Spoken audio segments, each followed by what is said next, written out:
is Tuesday, the 21st, 2024, and we're starting the meeting at 9:00. And before we start, I just hope that we're finding everyone staying warm and safe. And also, I'd just like to mention, I hope everyone had a chance yesterday, MLK Day, think about Dr. King's legacy, and that we should all try to answer his call to be great by doing good things for our community. And with that, let's start with our agenda review. Are there any changes for the agenda? I have no changes. No. And that's our county attorney to go on with ask us about our conflicts of interest. Thank you, commissioners. Actually, it's pretty easy to say we don't have any conflicts given that we have the certification of county mill levies. But I will ask you, so just for to be sure. I have no conflict. Great, thank you, Commissioner. No, I have no conflicts. Thank you, Madam Chair. I have no conflicts. Thank you, Commissioner. Great. Okay, and we'll move on to public or press comment. This will be limited to 3 minutes each. Our county manager will keep time. And do we have anyone in the audience? Any comment? No? And is there anyone online? No one online, Madam Chair. And from there, let's go on to item 3, the certification of county mill levies, and Joe Lear, our finance director, will present. Good morning, commissioners. Morning. I have prepared a small presentation to go along with the certification of our county mill levies today. Resolution 24-19. So I will now share my screen and we can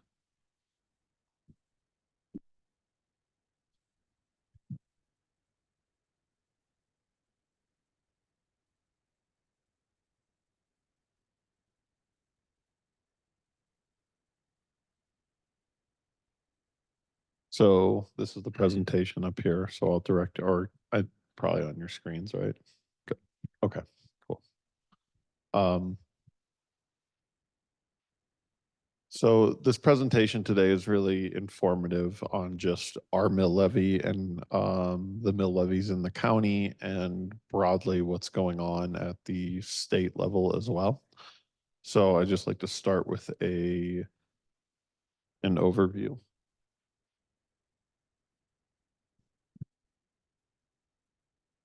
So we have changes around the 2024 taxes by the state. And first one of note is that the residential assessment rate has been reduced from 6.765% to an even 6.7%. It's a reduction of 0.065%. Commercial was also reduced. This isn't on here, but I just thought I'd make a note. Commercial was also reduced to 27.9 and agricultural was reduced to 26.4. So you see rates being reduced in different areas as well. The state also increased the residential exemption amount from 15,000 to 55,000. So an example of what this means, just a real world example. If your house is worth $315,000, then under the old exemption rate, the actual counting value would start at 300,000, meaning they would just kind of start counting after the 15,000, but they increased that. So the new actual value starts at 260,000. So that was a measure, basically both of these measures combined help reduce taxes. The biggest change for Gilpin County was obviously the Parks and Recs sunsetting mill of 2.570 mills expired and will not be collected in 2024. And this mill levy was not subject to taper. So certification was delayed due to Colorado state legislation. We would normally be doing this meeting in December. We are doing this meeting and it is obviously January. So that certification was delayed. So those are kind of like the major broad stroke changes at a higher level. So if we want to take a look at our county mills. So this is a bar graph of kind of how many mills we've had as a county, just us, not everybody in the county. We'll get to that in a second, but just kind of our county. So you can see that really in 2019, 2020, it moves down a little bit. Then we obviously have the 3-year Parks and Rec mills along with the library mill. And then you see us moving back down in 2024. That 2024 amount contains the net due to Tabor, which is 1.253. And that's on the resolution as well. It's a net negative amount that we owe back due to Tabor restrictions. So that in dollar amount, that's $658,192. So that is included in that because it's really hard to include a negative. So I just lumped it in the total, which it seems to be something that's done pretty broadly. Could you just repeat that dollar amount? I didn't catch that. Yeah, it's $685,192. That amount is also listed in the second whereas in the resolution. Thank you. Yes. And that figure was also referenced in the budget for 2024 as well. Yes. Okay. So what mill levies are we certifying? So we have we look at ours, we have a large mill levy, but this is kind of what it breaks down to in the county. Again, the general fund amount of 6.776 is a net amount. So that is the total general fund amount, which is 8.027 minus the 1.253 that is the Tabor refund amount. So that's how we get to the 9.441 mills total for the county. So, and then you can see, so a majority of our mill goes to the general fund. And then we have public works at 9%, library district fund at 9%, and you have some of the other smaller amounts here that make up our total mill levy. So I thought it'd be interesting just to look at where we are as compared to everybody else in our county. So these are the mills by taxing entity within our county, and what you pay is going to depend on where you live. And we'll go over some examples later in this presentation. I didn't break it down by geographic location. Like I didn't pull out a specific house because it felt kind of personal, but what you're going to pay is where you live. So as you can see, different taxing entities have different mills. The Central City Business Improvement District has 90 mills. Boulder Valley School District has 48.024 mills. So we as a taxing entity are right around 4%, which is in line with the school district, Timberline, Central City, and Coal Creek are all at 4%, and the Silver Dollar Metro District is at 3%. So we're all kind of like right around that same area. So, and I can provide that data later if you want to look at it any further. So I thought I would go over kind of, this is the change in assessed value in the county from 22 to 23. So as you can see, values did go up. Not completely across the board, but other than producing mine, values did go up across the board. The big changes, obviously, I think that you see natural resources is really high, but it's kind of a low dollar amount. But you see the residential went up and commercial went up pretty significantly, I guess, in my mind. So I thought that was just an interesting look at kind of what's going on in the county in general as far as the value. So what does this all mean to the taxpayer? So before SB 23, your property taxes looked a little like this. And this takes into account the factors we talked about in that first slide. So if you had a house value of 325, you had an exemption value of 15, and you had your residential assessment rate. Then you had your actual value at 310 because you'd pull that residential exemption value off the top. Then you'd have your assessed value, which is just the actual value times the assessment rate. Then you'd have your total mills, and you'd use that to figure out your property tax. So this person on a $125,000 house, if they just paid the county property taxes, a simple example, would be charged $197.99. So what's this look like after SB 23? So we have the same value, but a different exemption value and a different assessment rate. So the exemption value went up and the assessment rate ticked down. So all that is to get a new assessed value. Again, it's the same total mills as the last example because we're talking about county taxes. So you save a little bit here. It's $170.79 now. So that's kind of the change we're looking at. I know we throw a lot of figures out, so Ray wanted me to put together something, and I thought it was a really good idea just to kind of show like, hey, what are we actually talking about here to people's bottom lines when we look at what happened before SB 23 and after SB 23. So that's kind of the savings we're looking at. I'm sorry, the total house value that you've used, is that kind of a median value, or why did you use that number, or just for? I don't know if it's a medium value. I was just kind of talking with April about it at some point, and it kept coming up in our discussions, that value. So I just thought I'd use it because it just kept coming up. I don't actually know if it's a medium value or not, to be honest with you. It just seemed like a decent price. Right. So the difference between the two is not that's the, not a Tabor refund, but a Tabor reduction then? Is that difference?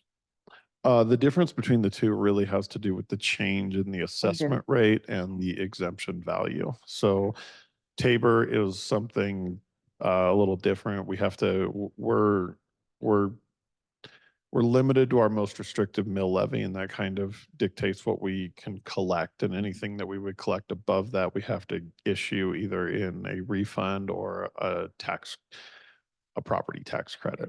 So this is just the difference between that out. That's right. Yeah, that example is just kind of talking about the difference in the state law of the Senate bill, but of what was and what is now. So.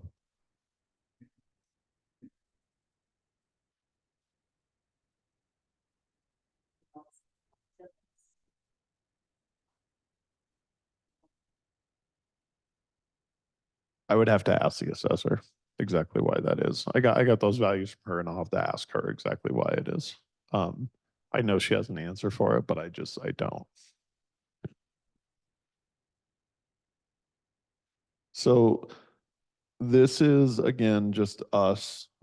This is assessed value compared to tax yield. So this is the assessed valuation of kind of like countywide lands. So this is from 2019 to 2024.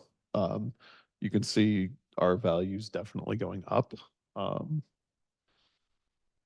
So this is our tax yield. You can see that our tax yield, even though our value's going up, is going down. This is because obviously, well, a lot of it's because of Parks and Rec. You're dropping off 2.57 mils.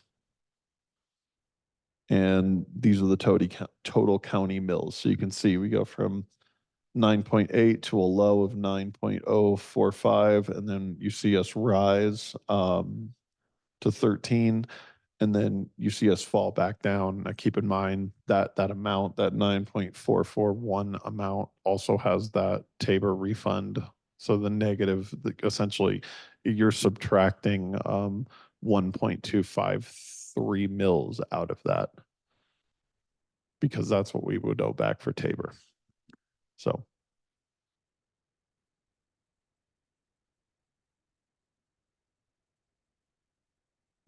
So how much do I pay and where does it go? This is where it gets kind of complicated because we've seen that different taxing entities are going to tax you different things. This really does depend on where you live. So rather than make something up, I just decided I would share some like real life tax bills without putting anybody's real life information kind of on blast. So how much you pay and where it goes depends on where you live and the mills associated with the taxing authorities you pay into. So what these are some examples of some real life bills that people saw a couple of years ago. So this person lives in taxing district 44. So you see they were the Gilpin County General Fund, Public Works, Human Services, and then you have retirement and ambulance, but there's nothing there. This person was paying into the Gilpin School. Then you see they're paying into Black Hawk Central City, the City of Central, and Central City Business Improvement District, which at the time was 85. So you see this person's total tax bill is 8,200. This is not a residential one. The next one is taxing district 58. And you see the main difference here that I just wanted to highlight. This is a residential one. And this person is paying into the Boulder Valley School District, which at the time was 51.07 mils. So again, that's just, it kind of is going to depend on where you are, what kind of property you have. So I thought I'd provide two more examples here. This next one is taxing district 10. They're not paying into either, or they're paying into Gilpin School District. And you see here that the Gilpin School District at this point in this bill offered a tax credit. So that first column, that tax levy column, is where the mills are. And then the second column is a temporary tax credit. So the temporary tax credit of 2.531 was triggered by the Gilpin County School District. So they had to give that back. This, I believe, is vacant land, which is why you see the tax bill at $5.60. And I wanted to put this in here for a very specific reason, which I'll get to. Indeed. Indeed. So the tax is really 66. Yes. Yeah. So this last one again pays into the Gilpin School District. This is the same year. I pulled all the examples for the same year. So you see they have the tax credit on there again. You see them paying into all the county timberline. And this one did have the Parks and Rec. I wanted to include that too. These were with the Parks and Rec. So so I kind of present all these examples just to show you that it's complicated what people are paying. It really depends on what they live. They should look into, where they are. Their taxing bill will tell them that, and kind of they can look up the tax district. But our part of this is actually pretty simple because we're countywide. So Did you have an example in there of the senior, showing a senior tax credit? He did. That was the Oh, last the one. last one. the last one, Okay. the last one.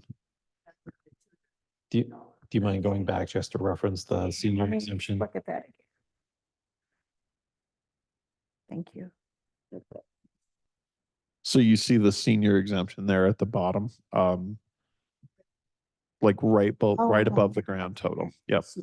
So if you're eligible for these different types of exemptions, and I don't know the other ones offhand, I think there are a couple. I don't even know if our county has them, but I know that they do exist. If you're eligible, it'll be applied. Yeah, that's right. That's right. So if you're eligible to be applied there at the end, and you'll be able to clearly see what it is. Thank you. So as you know, from this presentation, we owe a Tabor refund, or we're above the cap essentially on what we can collect. So There's a couple of different ways to do this. We've been researching, I've been calling up some counterparts and talking with some people. And I truly believe after talking to some people that the best way to do this is to issue a refund through the property tax credit. The reason I believe that, there's actually a couple of reasons, is I believe this is the most equitable. In talking with some of my counterparts at like Jefferson County, they issued checks and a surprising amount of those checks didn't get cashed. This could be because think of somebody who might have a really low tax bill and just own land somewhere, and the check might go to their PO box, so they might pay the bill, and then you send them the check, and they may never get the check, and that turns out to be pretty costly for staff time because we have to still account for all those monies when they become stale. So if you give somebody a refund on their actual bill, they all get it. Now, it's a little less flexible than a check. I will agree with that, but it is broadly more equitable, I believe, because you're making sure that everybody pays taxes, actually gets what they're owed.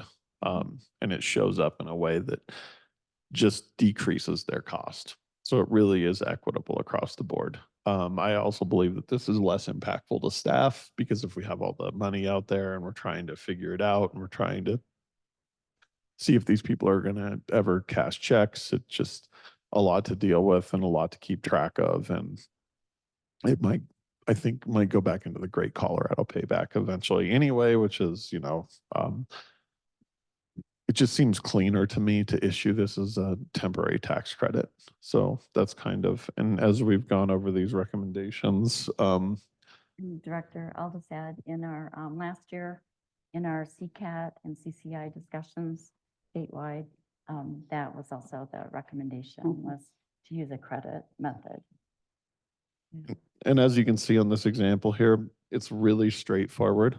So I've just highlighted, this is what the Gilpin School District did. So everybody who pays taxes will see. This was the mill, this was the credit, and they see down to it flowing.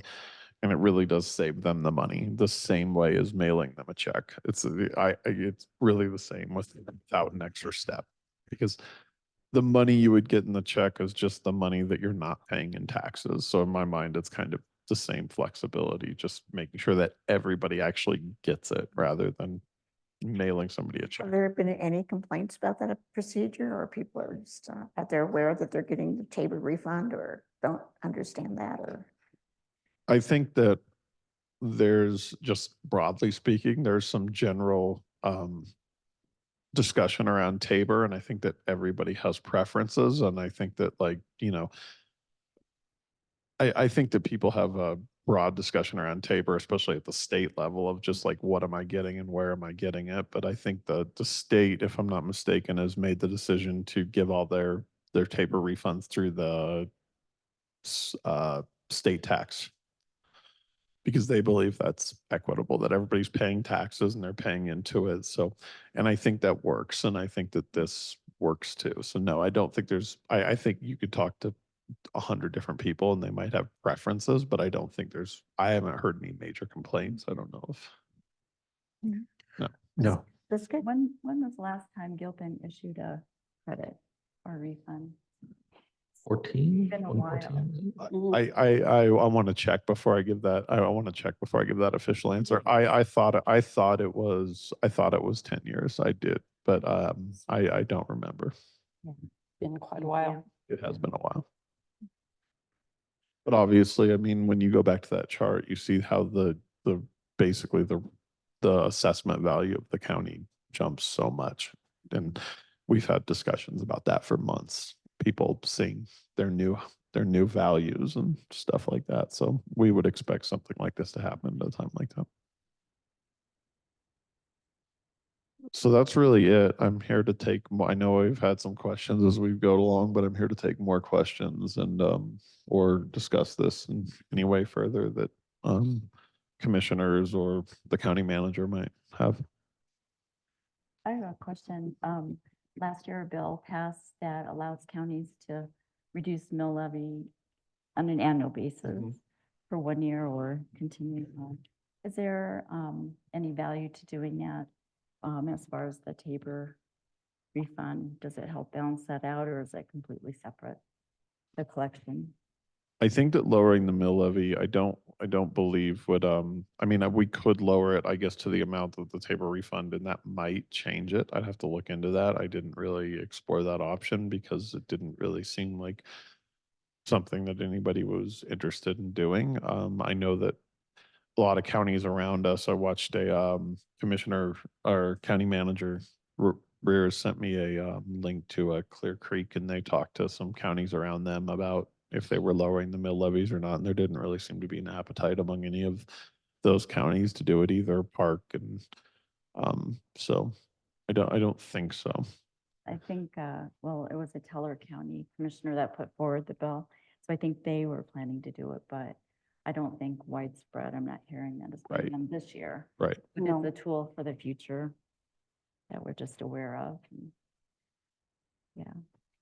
So we might, we meaning Gilpin, might in It the could, future choose to do it. I mean, it what's could, going on. depending on the law and depending on what's going on and depending on the flexibility we're offered by the state. I know Jennifer, Governor Polis sent out a, a letter urging counties to do that. But I think that, like, when you look at our county and kind of the tasks we have ahead of us, especially capital and, now, Parks and Rec and all these different counties, I don't think it makes sense for us to do it. I know that the 2.57 dropping off is a tax relief to a lot. Right. It is. Yeah. Well, and I think also if you look around us that we're low, our mill is very low compared to Very the other low. counties. And that's always something that's taken into consideration as well. Very low to the counties and very low to our own taxing entities within our county. As you can see, the Boulder Valley School District and, some of those mills when you look at the two, like, for example, when you look at the 2.57 of Parks and Rec, it's pretty minuscule compared to the 48 that Boulder County is charging. So, And I know that most counties are dependent on their property taxes, their main source of revenue, and we're not. And we have the uncertainty of gaming. So maybe I think it's prudent to wait and see how the gaming dollars go, because there is the prediction they could go down or plateau. it is a double-edged sword when you have something like when you are relying on something like gaming, because we don't, we control the mill levies to a degree. We have more control over the mill levies than we have over gaming for certain. And when you read like Eagle County, I was reading their budget book the other day, and they talk about, well, sales tax is more volatile than the mill levy. We know where the mill levy is, but we don't necessarily, sales tax is reliant on, especially for them, like the amount of people we're getting in, the amount of people, tourism, all of this, who are paying the sales tax. We are reliant on a very, well, I don't want to say volatile, but we are relying on a revenue stream that is not nearly as stable as property tax and mill levy. We are planning a presentation to the board at the next regular meeting next week. It has been a common narrative that Gilpin County is the second lowest combined tax rate. We are planning on providing a presentation to the board to kind of confirm and see where the county is in the overall tax rate. Mr. Bauer is working on that, and so that is a plan to be on the agenda on Tuesday, a week from today. And this is at the regular board meeting or a work session? Regular board meeting. He's in the process of surveying all 64 counties, 63 other counties, confirming what their mill levy, sales tax, mill levy amount, and then providing a presentation to the board next week. That'll be interesting.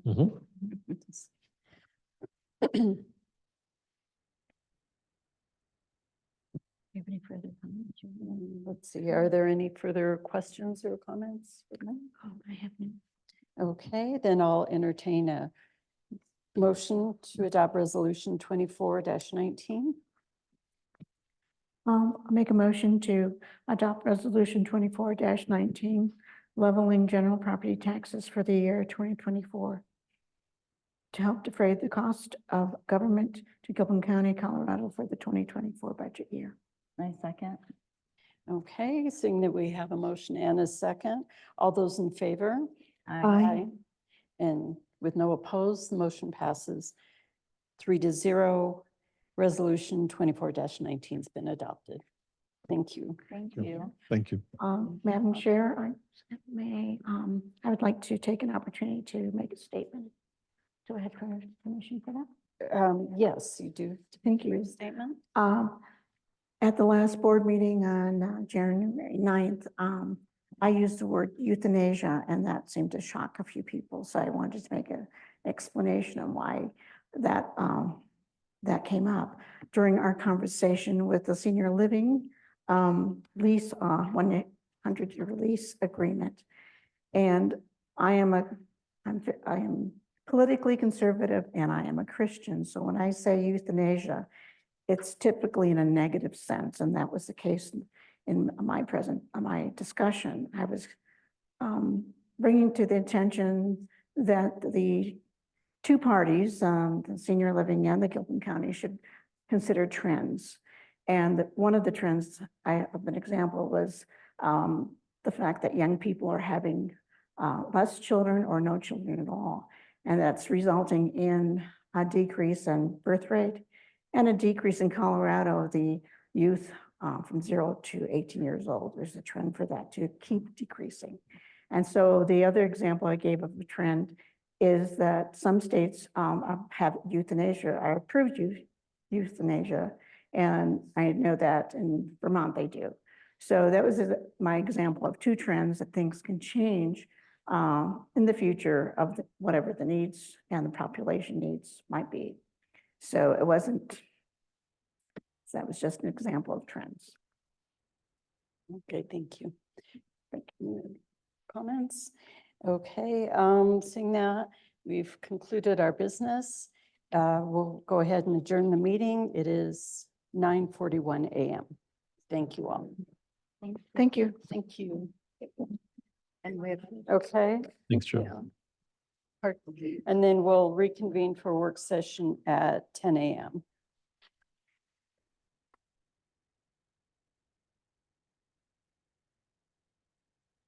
00.